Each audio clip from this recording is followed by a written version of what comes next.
Hey guys, it's Tim and James with Tabletop Terrors. And we're going to talk today about whether or not you should be playing a Barbarian in 5th edition Dungeons and Dragons. Stay tuned, it'll get better. This is an important video because I think when starting out, people don't know exactly what kind of class they want to play. By the end of this video, you're going to know if you should be playing a Barbarian in 5th edition D&D. But first, a Tabtarian toast. Will you join me? May you mend the first break. May you kill the first snake. And may you conquer everything you undertake. Slancha. Barbarians in 5th edition. If I had to say, all right, man, you got one shot at this, you got a couple of seconds, what makes a Barbarian different? What would you tell me?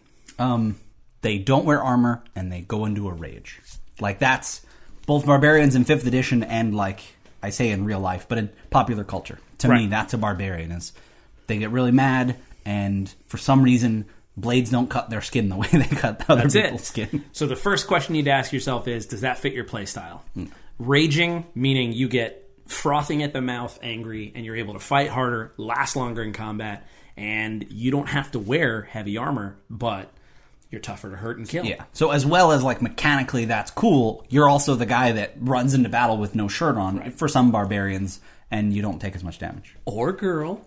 Now, here's the other thing. With Barbarians, you got to think, are you imagining the Marvel Comics Conan with that brown diapery loincloth and the little study gold belt, and that's it? Like the belt that's recently come into, like, back into fashion with women. Yeah. Like, you're just like, is that a weightlifting belt or is that high fashion? Are you willing to put your belt on the line, Mrs. Jones?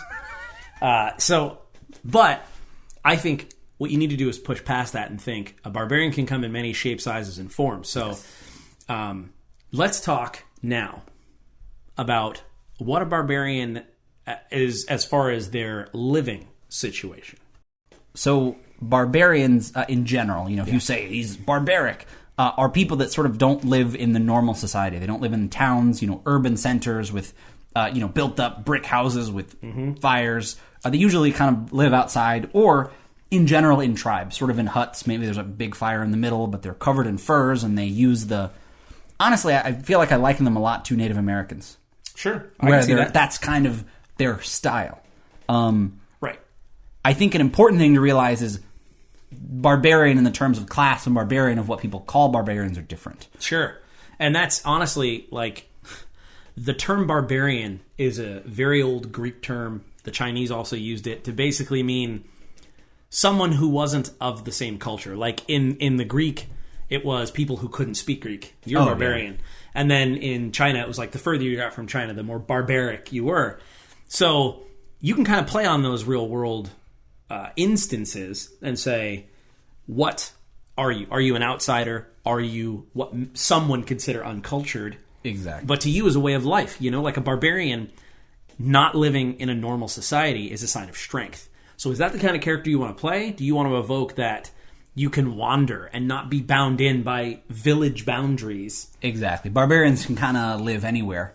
They live off the land, and I imagine they hunt, and they know enough about survival that they could go from one place to another, like across the world. They probably walk there. So I think in that way they make really good adventurers. Right. Because you can kind of be like, I came from this place that's really far away. And I love that idea. And I love that you said, I imagine they hunt, because then I thought, oh, is that what he imagines? Is Barbarians hunting? Because I imagine they'd have to, right? I know, but that would be really cool if you're at work and you're just sitting there and you have a pencil. I know you don't, but at work you're like, I'm awfully glad it's raining. And you're imagining a Barbarian hunting. You're just like, that's what you imagine. That's what I imagine. So now we're sort of going to get into more of the overarching tone of the mechanics of playing a Barbarian. This is really where you'll find out if you want to play a Barbarian, because we're going to talk about the things that make the class Barbarian unique to the other classes. Exactly. Now, you mentioned that rage. Think of it this way. As an ability, a certain number of times a day, you basically get to flip this switch.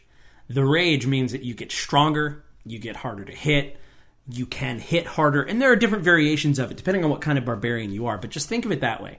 Is that the kind of character you want to play? So when you're faced with combat, is that the style you want to go for? Exactly. Where you kind of Hulk out, really. Because let me put it this way. Wizards can get really mad, but they don't get any mechanical bonuses for it. Exactly. So the rage is a big factor. So if that idea doesn't sound like it's interesting to you, then you don't want to be a barbarian.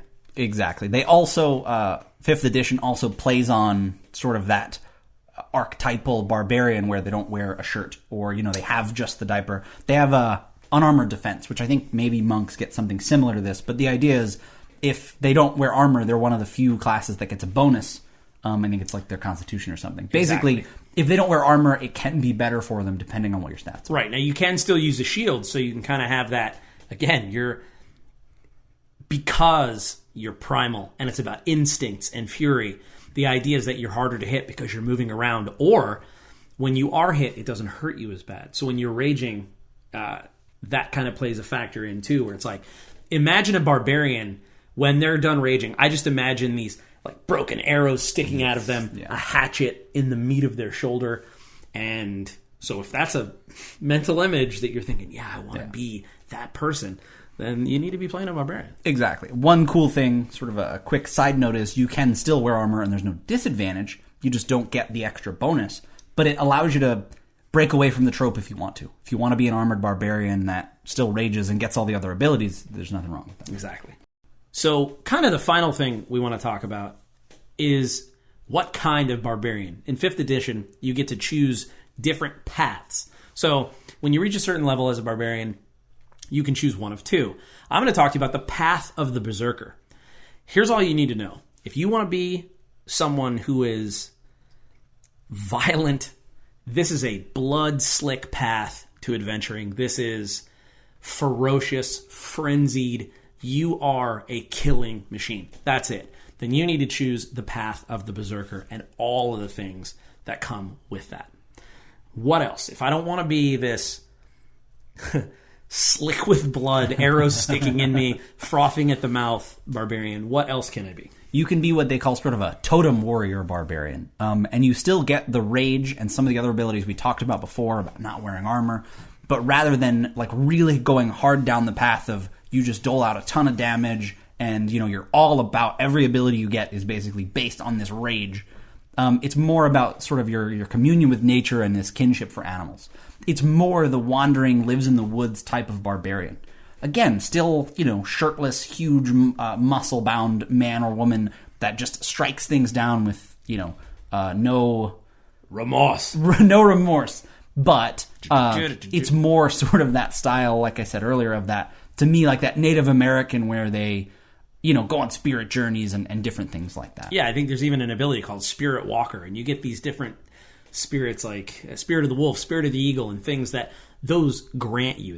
So if you're still not sure if you want to be playing a barbarian, there are a few people, fictional and otherwise, that you can look into to give you an idea. Now, as we talked about, barbarians are very archetypal. I feel like this is one of the classes that doesn't need much introduction if he were a wrestler, and I was saying that. There's, I think, a wrestler called the Barbarian. Okay, I think. And he needs no introduction. But the important thing being, if you really are like, I'm still not sure, there are a few people you can look into. Sure. So the first one of the big ones, Conan the Barbarian. The Barbarian is his subtitle. There are a couple of different representations of Conan. Arnold Schwarzenegger played him in the films. I recommend the first movie. Brown diaper and all. Yeah. Robert E. Howard has written, he's the creator of Conan, and he's kind of the one that made Barbarians a fantasy trope. Yeah. Check out his books, Robert E. Howard, and that's probably the best representation. Now, it is books, so it's going to take you a little longer. And then Marvel Comics also has a couple of different Conan comics that kind of dumbed Conan down a little bit. He just became the big brutish guy rather than the awesome leader and the awesome thief he was in the books. That's D&D 5th edition Barbarian. Is Conan in the comics? That's it. You know what I mean? He's still really cool and stuff, but he's just hacking people up and not saying that much. Totally. And I'd be remiss if I didn't mention, it was like 2004, Dark Horse Comics also came out with a Conan series. It's super good. Yes. Much closer to Robert E. Howard's. Another one is, real life example you probably learned about him in history class. Ghengis Khan. Wait. Did you say Genghis Khan? I did, Sally. What? Why it gotta be about Sally? So you said Genghis Khan. Did you say that on accident or on purpose? I said that on purpose. I learned that it was Genghis Khan from our very, very friendly neighborhood history buff Barker from Be a Better Game Master. I said Genghis Khan, and he said, listen, I'm not trying to be a jerk, but as far as I know, it's actually pronounced Genghis Khan. And that goes against what most people have been taught. That said, everything else you've heard about him... Check Wikipedia. Everything else you've heard about him is more or less correct. You know, he led the Mongol hordes and was basically everything we talked about, a barbarian. They go into battle sort of unwashed, and they don't, live in houses with hearths. They just kind of roamed and killed everything, and that's barbarians. If you imagine yourself being, an Attila the Hun, the Genghis Khan style fighter, you should be a barbarian in 5th edition. Go for it. So, hopefully this video has helped you decide if you want to be a barbarian in 5th edition. Now, here's something important. I'm going to ask you a favor.